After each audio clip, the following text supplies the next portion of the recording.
পাকিস্তানের সফররত পররাষ্ট্রমন্ত্রী এবং উপপ্রধানমন্ত্রী এবং তার এন্টোরেজ যারা আছে তারা মোহতারাম আমির জামাত ডক্টর শফিকুর রহমান সাহেবের স্বাস্থ্যের খোঁজখবর নিতে এসেছিলেন, সৌজন্য সাক্ষাৎ করতে এসেছিলেন। ওনারা সেখানে প্রায় আমরা আধা ঘন্টার মতো ছিলাম। ওনারা মোহতারাম আমির জামাতের স্বাস্থ্যের খবর নিয়েছেন, আমির জামাতের ডেলিগেশনকে ওয়েলকাম করেছেন এবং উনি দু একটি বিষয়ে সেখানে আলোচনা রেখেছেন।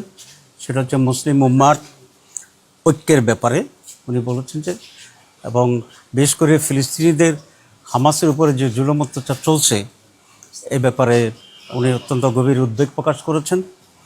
এবং আগামীকাল জেদ্দায় মুসলিম পররাষ্ট্রমন্ত্রীদের একটা বৈঠক হওয়ার বিষয় আছে, সেখানে যাতে একটা ইউনাইটেডলি একটা শক্ত ভূমিকা মুসলিম বিশ্ব নিতে পারে সে ব্যাপারে উনি দৃষ্টি আকর্ষণ করেছেন। পাকিস্তানের সফররত উপপররাষ্ট্রমন্ত্রীও ইসরায়েলের ব্যাপারে ওনাদের কনসার্ন পেশ করেছেন এবং বলেছেন মুসলিম উম্মা আর এটা সম্মিলিত দায়িত্ব এবং সে ব্যাপারে সকলে তারা ভূমিকা পালন করবে।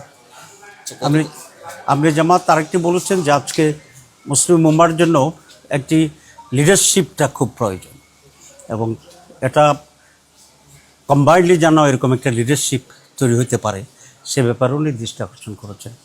বাংলাদেশ এবং পাকিস্তান দুটি ভাতৃপ্রতিম দেশ, উনি দৃষ্টি আকর্ষণ করছেন।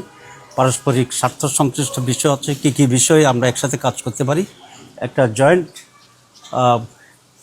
একটা বডি তৈরি হয়ে পসিবিলিটিসগুলো ইনভেস্টমেন্টের ক্ষেত্রগুলো ফাইন্ড আউট করতে পারে এবং সেভাবে আমরা এগিয়ে যেতে পারি। মূলত এইটাই জিস্ট ছিল। না, এটা তো বিদেশের সাথে নির্বাচনের বিষয়ে কথা আমরা কেন বলবো। আমরা দেখছি যে 5 আগস্টের আগে পাকিস্তানের সাথে আমাদের সম্পর্ক একরকম পরিস্থিতি ছিল।